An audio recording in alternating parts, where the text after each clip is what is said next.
Cowley. In this programme, I'm going to be looking at classroom routines, the things that children are expected to do every day. Put your hand up if you haven't got your P. I'm going to be working with Baz Barrett and his Year 3 class at Ward End Primary School in Birmingham. Bonjour, Dion.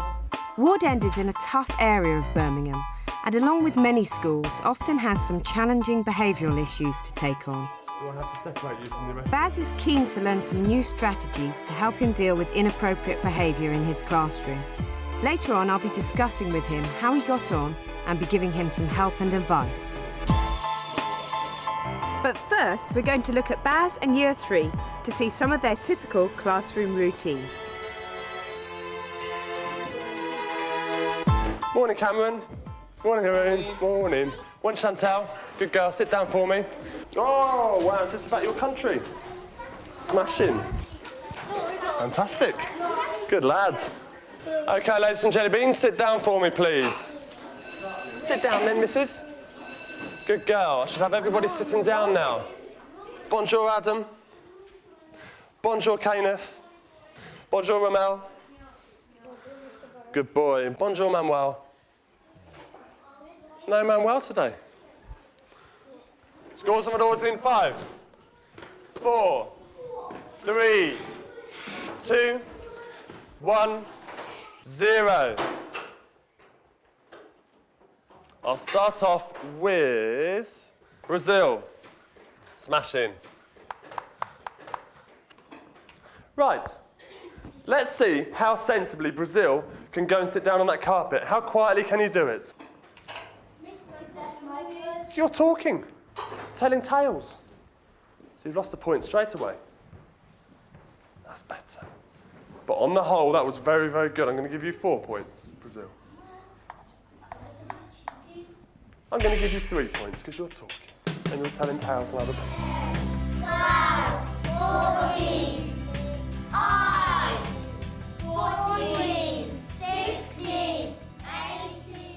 On square D4, there's a smiley face.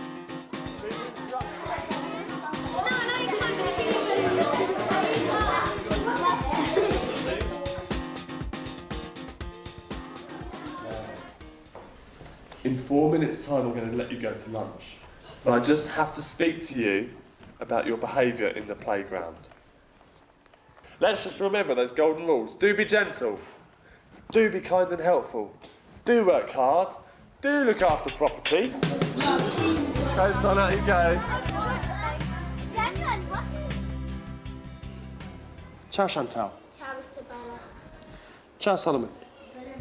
April, tell me everything. Charlotte and Jodie went for a run. I went up by the trees. They couldn't find me, then they found me. Do you want to go over to the corner, over there? Just solve your difficulties together, right? Just quickly, just solve those difficulties for me, like sensible juniors do. Eyes on me, please. Now, Dion, I need you to stand up. Now then. Daniel got into a lot of trouble at lunchtime because of this business with the ball. He went by the trees and talking to them. Can we read in our heads, please?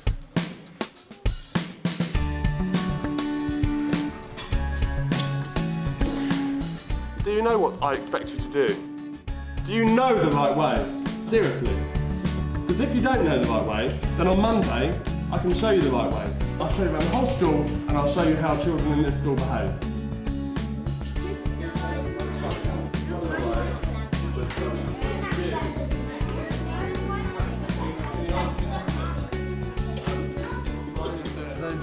Charlotte's doing her own drawing.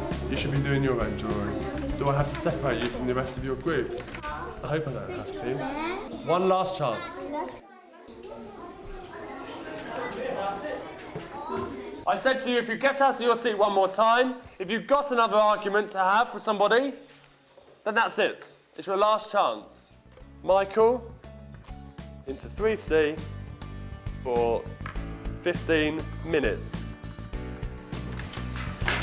I'm not happy. Out you go. Make sure he goes next door and thank you.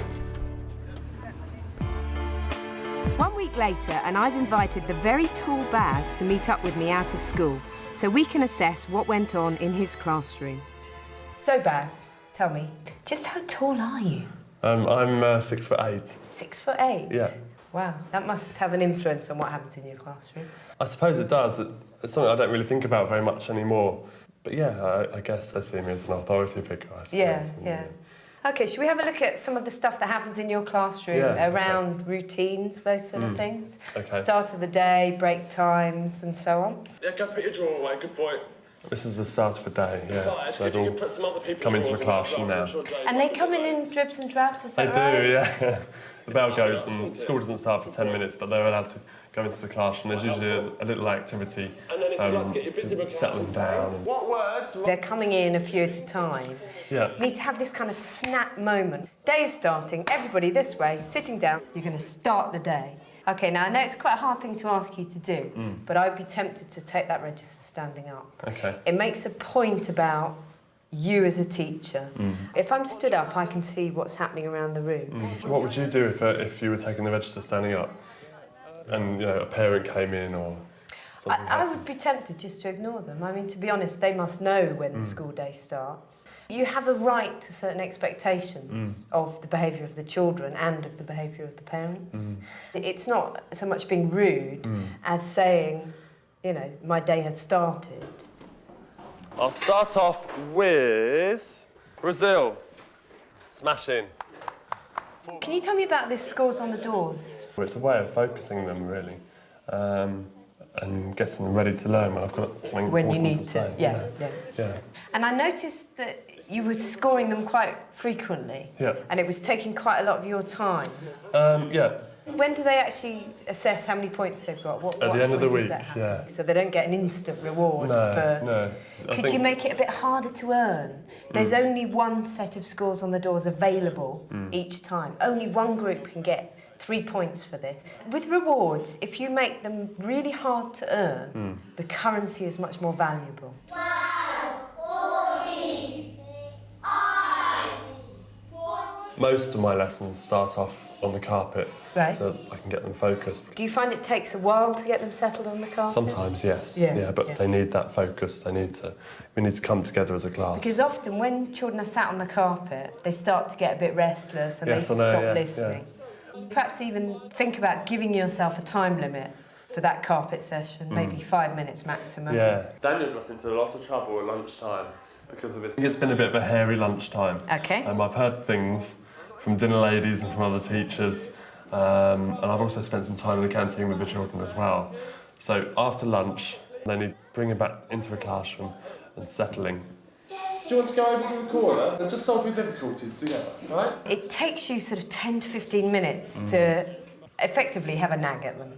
Now, when you're trying to talk about behaviour with the class as a whole, you need to almost put on a character and say to the children, you know, I'm your teacher, I'm in charge. So you stand there and you say, right, children, I understand there's been some issues at lunchtime. OK, I'm very sympathetic, but we're here in the classroom to learn. And we're back in routine. Yeah, we're back in the because classroom. otherwise we're not learning, we're faffing around. Yeah. Yeah? Okay. Do you want to have a try at that? Yeah, 6'8" then. and all then. Go on, I'm You want your me to stand entire up? class. Go on. Okay. Scare me. OK, right, listen. Lunchtime's over now, the bell's gone, it's over. We're back in the classroom now, we're here to learn. So whatever problems you've got, you leave them at the door. You're in here to learn now, and listen to me. Great. They're here in the classroom, they're here to learn. That is your focus as a teacher. Yeah. Yeah? Behaviour management is only ever about allowing them to learn. OK, it's not about anything else. It's not about a power struggle, it's not about having control, it's about giving them the space to learn. Of course, yeah. Okay. Can we read in our heads, please? Now, can you tell me about any children that cause you some difficulties in your classroom in terms of Yes. behaviour? Yeah, we've got Michael here. He's a smashing lad. When he's on the ball, he's very, very clever. He gets on well with his work, but sometimes his behaviour slips. What sort of things does he do? What does he have problems with? I think it's a concentration thing sometimes. Right. And one thing I'd suggest with children who have concentration issues is to keep the targets as short as you can, which you're obviously doing. Complete this task, Michael, and then we can give you a reward. Now, what's happening here with Michael? You having to send him out? Michael, into 3C. I've spoken to him a number of times during the afternoon, and Right. actually the previous time I'd let him know how many times I had spoken to him. I said, I've spoken to you 10 times now this afternoon. One more time and you're out. And he had his last chance. And, Okay. and he's Now, out. this is a classic thing, the classic mistake that we make. We don't want to send a child No, out. no. We don't want to punish a child. course not. So you keep this thing where you say, if you do that again, I'm going to punish you. And they do it again and you don't punish them. If you do that again, I'm going to punish you, and they do it again. And so poor old Michael's getting mixed messages here. And eventually Sir says, I've told you 10 times. Now, Michael isn't keeping an account, and it will help Michael if you can keep it short, so maybe 3 strikes three and you're strikes, out. of course, But yeah. don't instigate that without sitting and talking it through with him. Give him some kind of visual way of remembering what strike he's on. You might have the traffic light cards. Yeah. So you give him some way of understanding and controlling his own behaviour. So, Baz, I hope you found some of that useful. Yes. Good. Now, I'm coming into your classroom in a couple of weeks' time, and between now and then, you're going to have a think about how you might put some of these things into play. Yeah. One of the things I'd like to look at is those moments when the children enter the classroom. So, start of the day, after breaks, after lunchtime, finding a way of focusing the class together, having a moment when the learning starts. Yeah. Something else I'd like to look at is your reward systems. How can we make them more effective, more concentrated and less time-consuming for you? Okay. And then the other thing I'd like to look at is the way you time your lessons. So can we minimise carpet time to avoid disruptions? How can we get the lesson pace up a bit? 2 weeks later, and I've come to Baz's school to see how he's getting on with his classroom routines. Good morning, Mr. Barrett.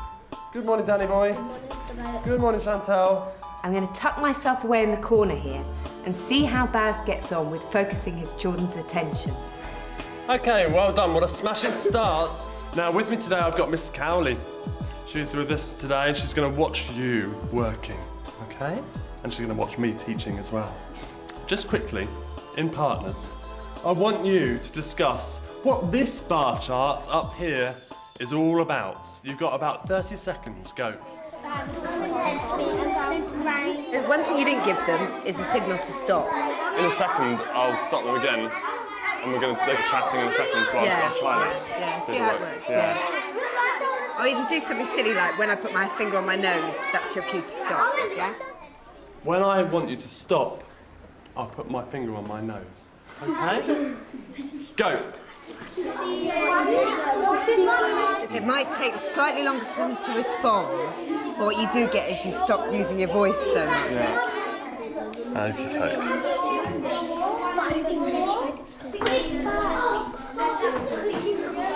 And they'll quietly each other. So, Baz, how do you feel it's been going? Do you Good, think... yes, yeah. Well, there's a couple of things I took on board. Pace was one. Not rambling on too much. Getting the kids on task straight away. Yeah, you know, really sharp. Brilliant. And also settling them down at the start of a lesson. Yeah, So- getting that focus from them. You know, break time's over. Yeah, and they're Time- really looking time at you, lesson. focusing on the learning. yeah. Fantastic, you've done so well. Thank you, Well yeah. done. Giving children a focused start and plenty of routine during the school day is the key to getting better behaviour.